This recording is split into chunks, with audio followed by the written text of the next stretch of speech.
By popular demand, we will talk about detox symptoms when going carnivore. Welcome back to my channel.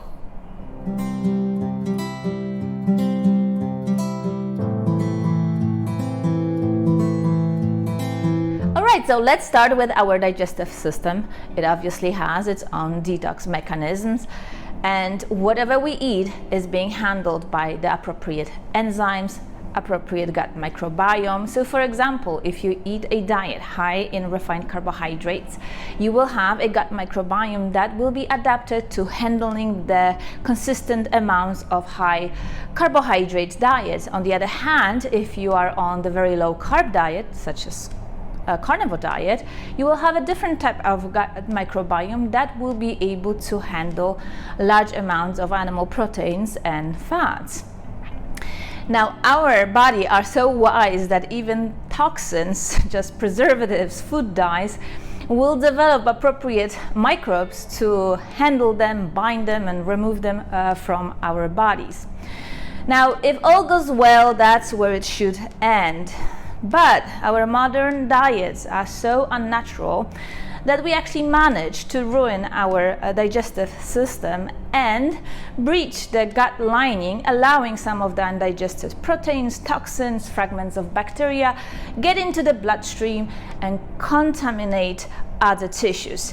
This should not be happening, but it is a case with majority of modern humans, because according to Paleomedicina, a clinic in Hungary, which I mention in my videos frequently, about 95% of us modern humans have a varying degrees of gut permeability, aka leaky gut. So let's talk about contamination of the tissues. So let me explain what I mean by contamination of our tissues. So it is now quite well established that heavy metals lodged in our brain tissue contribute to the diseases such as Parkinson's and Alzheimer's. They actually demonstrated one other interesting thing, where they observed a P protein, a lectin, that traveled up the nervous system, vagus nervous system, to the brain and lodged over there, preventing the communication between the neurons. And so what they did, I believe it was in Scandinavia, and if I find this experiment, I will link it in the description box. They cut the vagus nerve, and the P protein stopped traveling up to the people's brain.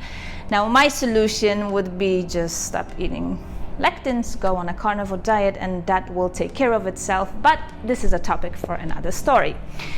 Now, another way your tissue can get contaminated is, let's say, there are toxins, other lectins that have affinity for your connective tissue, and they lodge over there, alerting your immune system, and then there will be inflammatory processes, and if they go long enough, you will be diagnosed with a disease known as lupus.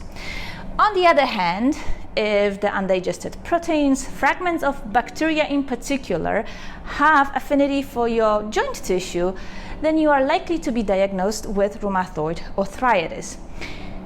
All of these diseases have one thing in common: contamination of the tissue, reaction of the immune system, and at the center of it, the leaky gut.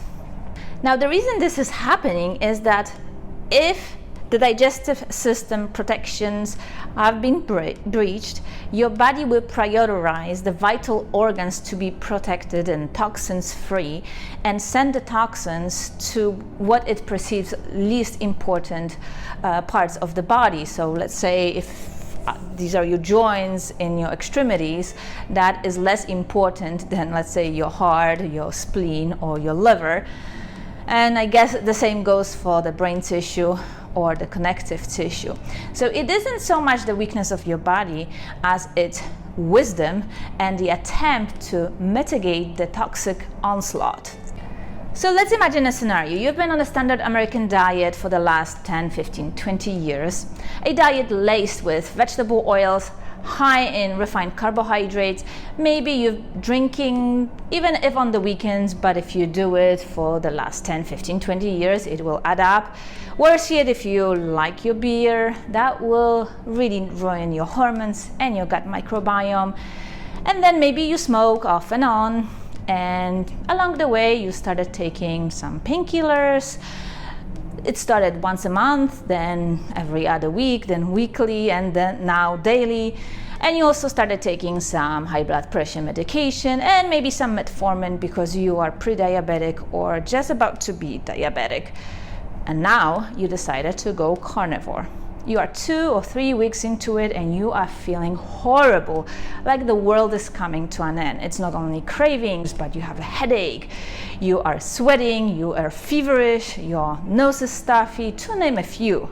Well, we call it here in the carnivore community transition, or detox, or keto flu, or a German doctor, Herxmeyer, called it Herx symptoms. Carnivore diet is unique in 2 major ways.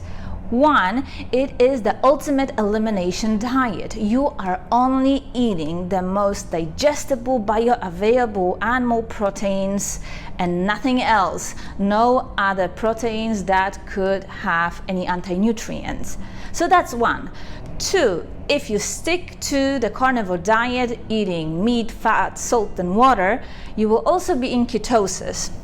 And ketosis means mimicking a state of fasting. And we know that fasting is one of the most powerful tools to detox.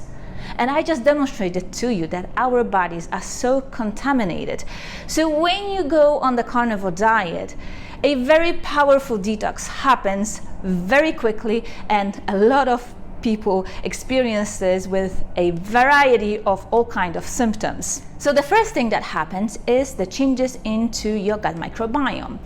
Let's say you were eating 80% of your calories from carbohydrates. You had a gut microbiome that was adapted to handling that. Now, you're eating 0 calories from carbohydrates and 100% of calories from animal proteins and fats. That will cause a massive change in your gut microbiome and a massive die of those microbes. And those microbes wanted you to keep going, to be addicted to carbohydrates, so they were actually producing things like serotonin, a neurotransmitter that makes your brain feel happy.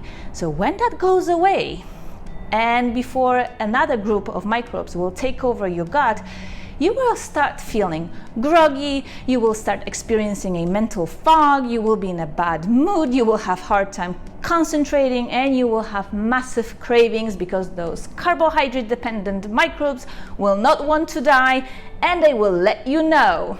Let me just add that along with the mood changes and the changes in your brain and the changes in your neurotransmitter production in your gut, there will be some other changes. So as those microbes die off, you may experience a massive diarrhea, sometimes lasting up to 6 weeks, or constipation. And I noticed this happens to a lot of people that were really hell-bent on eating lots of fiber, and when the fiber goes away, then they stop going to a bathroom regularly for a few weeks, usually 3 to 4 weeks, and then everything normalizes.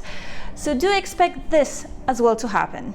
All right, so the next thing that happens if you stick long enough with a carnivore diet, you will lose weight. That's right, even those people that say that they cannot lose weight for nothing end up losing weight if they stick long enough with a carnivore diet.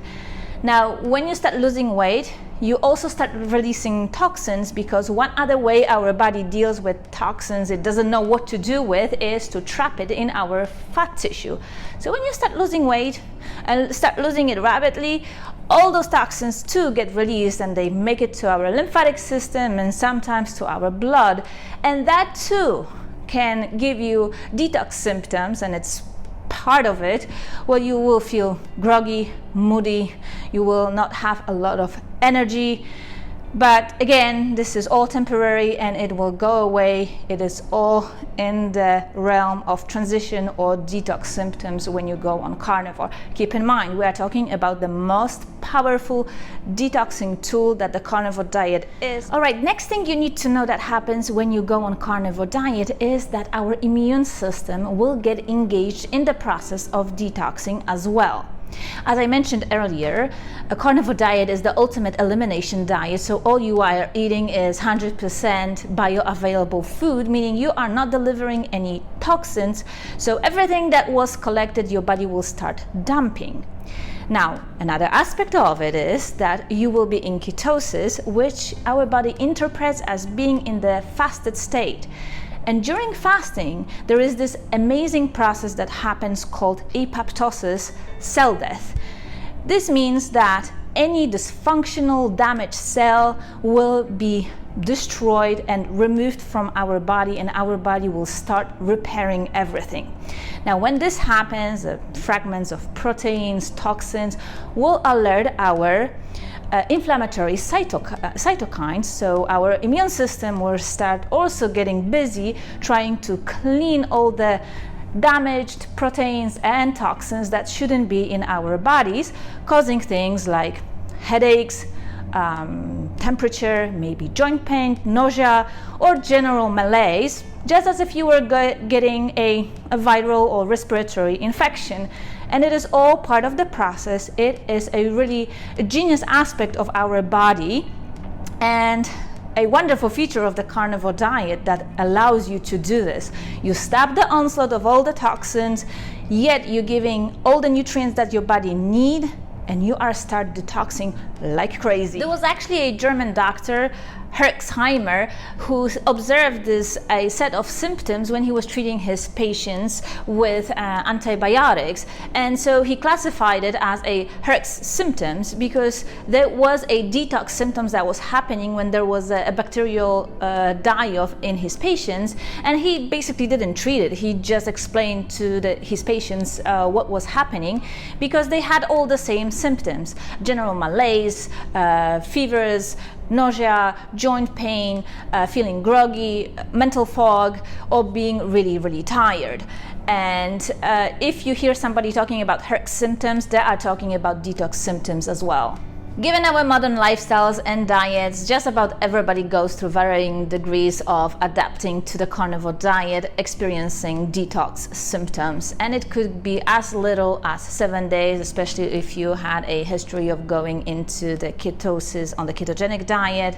That transition will be probably the easiest. If you are already low carb, that will be easy as well. But if you go straight from the standard American diet into carnivore diet, this will be quite painful. So expect at least a month and a half, maybe even 2 months if your body is really damaged, especially your digestive system. But the good news is it will all end, and when it all ends at once and quite rapidly, and then it is smooth sailing. I promise you, everybody that went carnivore and stick to the program say the same thing. Now, you probably want to know if you can do a few things to help ease the symptoms and make the journey a little bit easier, and the good news is yes, you can. And let's start with the mindset. First thing first, don't give up. Just because you are experiencing all kinds of symptoms, feeling groggy, moody, have no motivation in the initial phase, don't give up. Everybody goes through it.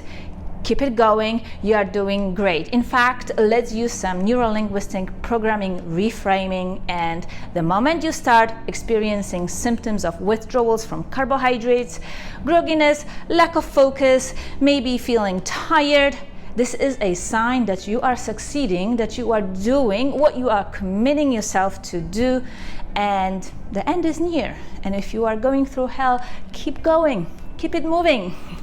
Another thing you can do that I find the most helpful, other than the mindset, is drinking lots of water with electrolytes, especially sodium. Make sure you are drinking ample amount of sodium, also potassium and magnesium. This will help you a lot with adjusting to ketosis, especially when you are losing fat. You also lose a lot of electrolytes and sodium when you are dumping all that water going into the ketogenic metabolism. Drinking water with electrolytes, or if you don't want to go the electrolytes, then add lots of salt to your water. This will be very helpful. If you are one of these people that like to help yourself with supplements, you can try liposomal vitamin C and liposomal glutathione or regular glutathione. I personally didn't do it, but I know a lot of people use liposomal vitamin C and glutathione, and they were very happy with the result. Finally, staying in the sun and walking barefoot in nature will also help you ease the detox symptoms. Believe or not, this is the easiest and the cheapest way to go about assisting with your detox symptoms. Unless maybe you're in the middle of New York City, then you actually have to think out of the box how you're gonna find the grass and good amount of sun. Alright, so this will do it for this week's video. This is all that you need to know about detox symptoms. Definitely don't give up, don't give in into your grogginess, into your craving, because if you stick long enough, it could be just 7-10 days, maybe a month and a half, but it will all end and it will be smooth sailing. And Carnivore Diet is one of the best tools to accomplish so many things. It is the ultimate elimination diet that is rich in 100% bioavailable nutrients, and you're not going to be starving, and yet your body will be mimicking the fasting state, which has so many health benefits. Alright, if you are new to this channel, definitely subscribe for more videos like this, and hit that like button, share, and I will see you in my Friday findings. Bye!